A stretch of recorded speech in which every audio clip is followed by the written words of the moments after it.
We are all anxiously waiting for the Lakers to do something, right? We are right now just abysmal. We're 2-8 through the first 10 games, although our second batch of 10 games is a little easier. But realistically, I mean, the way we're playing right now, we're lucky to probably go 5-5 during that stretch. And then we're 7-13 over the first 20 games, and we're probably out of the playoffs, but maybe we could get lucky and squeeze into the play-in. So sooner rather than later, we're probably going to have to pull some move, right?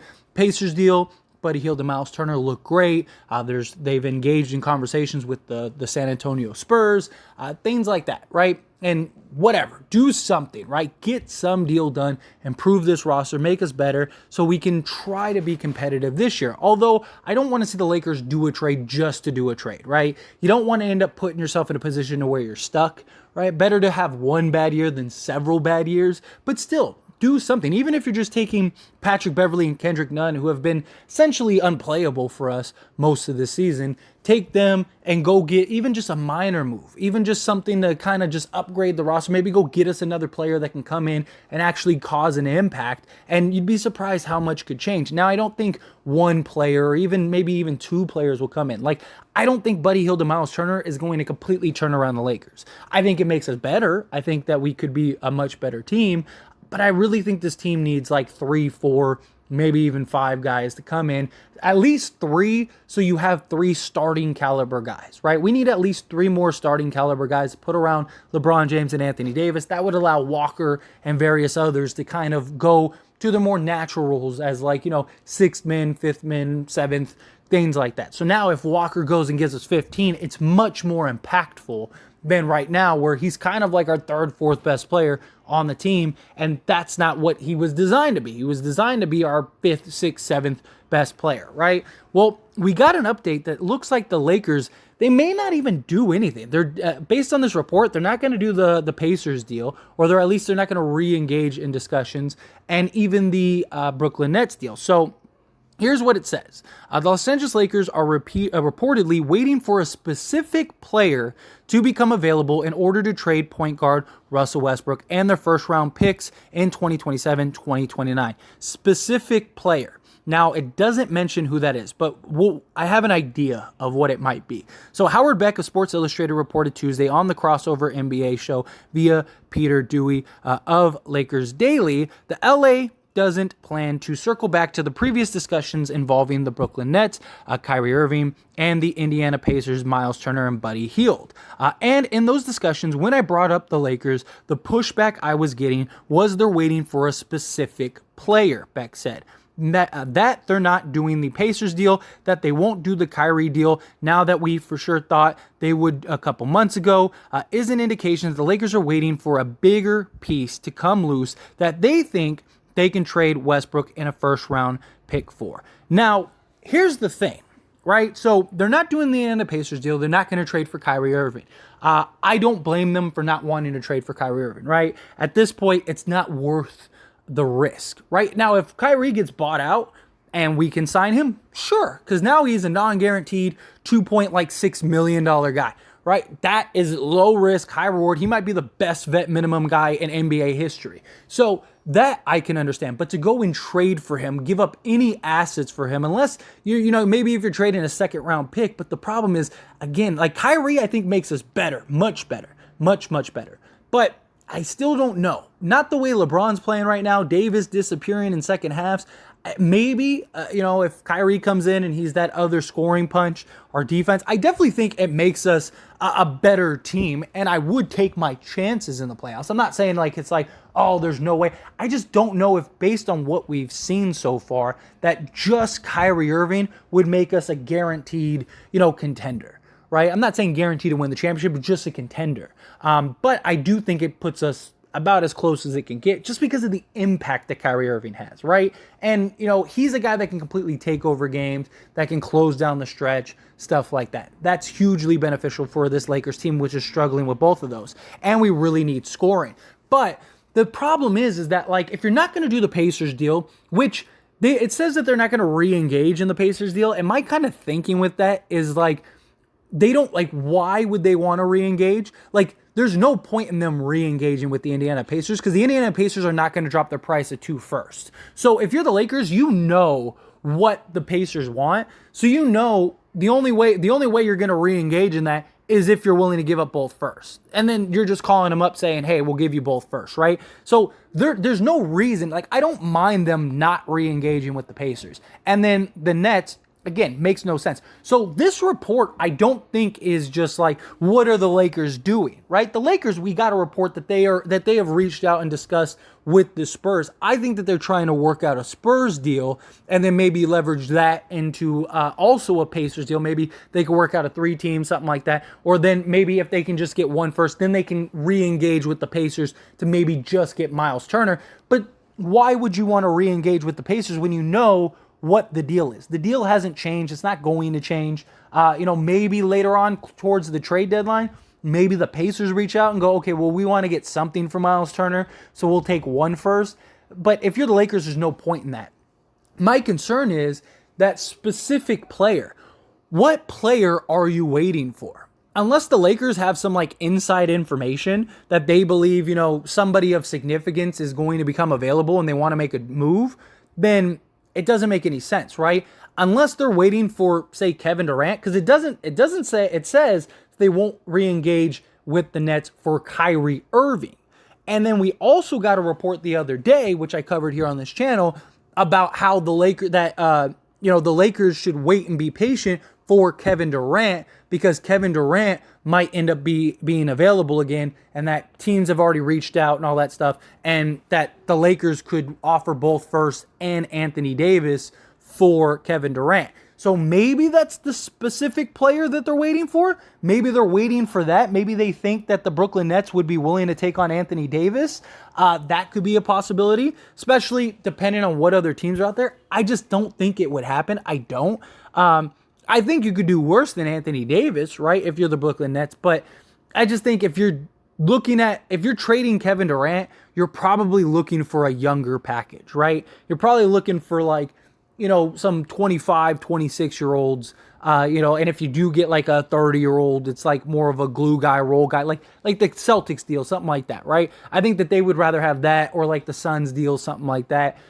Even though that might not be the better trade, let's say, at least you're getting younger guys with more with upside and potential, and you can kind of rebuild, retool for.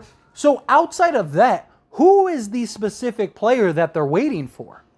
What I think it is, and again, I could be completely wrong, but what I think it is it's Kyrie Irving. And I think that they don't want to trade for him because they believe he's going to get bought out. And to further my argument here, so today Sean Marks had an interview, and in that interview, he said he hasn't talked to Kyrie Irving and that there's no new updates, but he's talked to his camp. So there is a lot of talk and rumors going around that Kyrie Irving is going to either force a buyout or the Nets are just going to buy him out, and then the Lakers would get him. And I said this in one of the trade videos that I did yesterday, I believe. I said that depending on what happens with Kyrie Irving, depends on the type of trade you're going to do, right? Because if you end up getting Kyrie Irving on a vet minimum deal, you need to have salary to sign him next year. Now, Kyrie Irving's never going to be a $36 million guy, but you got to imagine you're probably going to have to pay him roughly, 18 to 20 million. I would try to get him closer to 15 million on a prove it deal, but nonetheless, you're going to have to pay him, right? Something. So if you're going to do the Pacers deal for Buddy Hield and Myles Turner, you're not going to be able to re-sign Kyrie Irving next season because Buddy Hield, LeBron James, and Anthony Davis is all of your cap space. And because if you don't trade for Kyrie Irving, you don't have his bird rights to go over the cap for him. So if they are waiting for a specific player, my guess is it's Kyrie Irving. There is no way LeBron James and Kyrie Irving haven't had a conversation if Kyrie is ever planning to come to the Lakers. They have probably talked regularly. LeBron's probably talked to Kyrie. They probably know that what's going to happen. Now, again, I could be completely wrong. This is all just speculation. I'm just some dude on the internet, on YouTube, making fun videos. I don't know for certain. But so far, everything that has happened, I've been pretty spot on because it's just, that's what it's trending towards. Again, it's just educated guesses. And I don't know, like maybe Kyrie does play the rest of the season, but why? If you're the Brooklyn Nets, why would you want that to happen? If you're Kyrie Irving, this team just tried to crucify you, made you have to jump through hoops to get back. Why would you do that? At this point, you might as well just tell them to buy you out. The Brooklyn Nets saved $10 million. And I know a lot of people are like, oh, well, why would they go and buy him out? Because you can't play him at this point. And what's the next thing that happens? If you bring him back, something else is going to happen.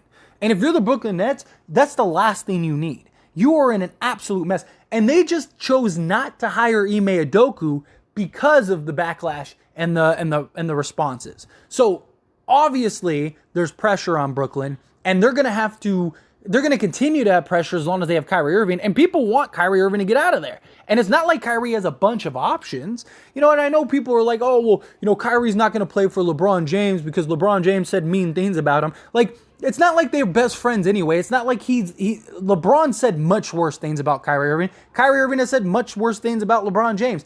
Where's Kyrie going to go? Kyrie doesn't have a bunch of options here where it's like, oh, I don't want to play with LeBron James because he's mean to me. Kyrie Irving's a grown man. He doesn't care that LeBron did that. He understands LeBron said what he said because he has a family and endorsements and a brand and businesses and all kinds of stuff that he has to protect. That's his job, is to protect that stuff, right? He's more of a business than he is basketball player at this point in his career. And so Kyrie Irving's not stupid. He knows, and he needs somewhere to go to where he can try to turn around this narrative, and the Lakers are that place.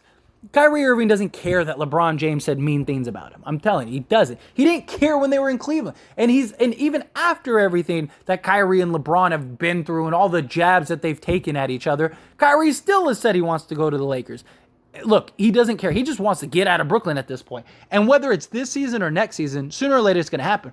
But if they're waiting for a specific player, the only specific player that makes sense is Kyrie Irving. That's it. That's the only player that I can see right now that they would be waiting for, and they don't want to trade for him because if he gets bought out, why would you trade for him? And two, it's too much of a risk to trade for him. Like, who could the other player be? Like that even would remotely be upset and want out.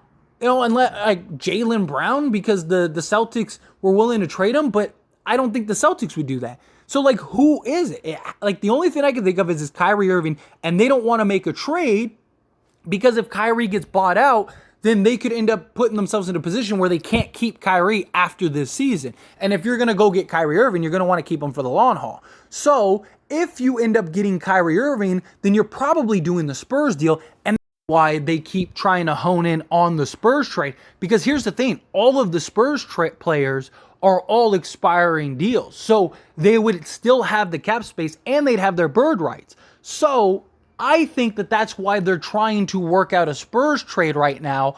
One, because it still makes them better. It's still a good deal. And many eyes, including myself, it's a better deal than the Pacers deal. So the Spurs deal makes you better. Not only does the Spurs deal make you better, but if you go get Kyrie Irving can fit in with Doug McDermott, Josh Richardson, and then if you get Jakob Poeltl, or if you just get the massive trade exception, however you slice it, then you still could just add in Kyrie Irving and you're off to the races, right? So that's what I think is happening in this situation. I think that they are looking at the Spurs deal because they believe Kyrie Irving's going to get bought out or Kyrie Irving's going to force his way out one way or the other. And thus they're not going to want to do the Pacers deal because they wouldn't be able to re-sign Kyrie next season. But if they go do the Spurs deal, they can. Again, I don't know this for sure, but it sounds like, based on what this report is, if this report is accurate and true, this is what it sounds like they're doing. That's why they're trying to do the Spurs deal, because if they do the Spurs deal, one, it also gives them flexibility to do other trades, right? You'd still have Patrick Beverley, Kendrick Nunn, and you'd have the trade exception. Even if you get Jakob Poeltl, you'd still have like a $14 million trade exception. So either way, that's probably the better deal to get the most players. But if you go get Kyrie Irving, now you have the cap space still to go and sign Kyrie Irving the following season. So it's a win-win for you regardless. So it's just something to keep in mind. But anyway, as always, this is a discussion, so I want to hear from you. Let me know your thoughts and opinions down in the comment section below. What do you think? Do you think this deal gets done? Do you think it doesn't? Do you think that that's the specific player that they're targeting and that they're waiting for? Is that what you think? Do you agree? Do you disagree? However you feel, good, bad, ugly, somewhere in between, let me know down in the comment section below.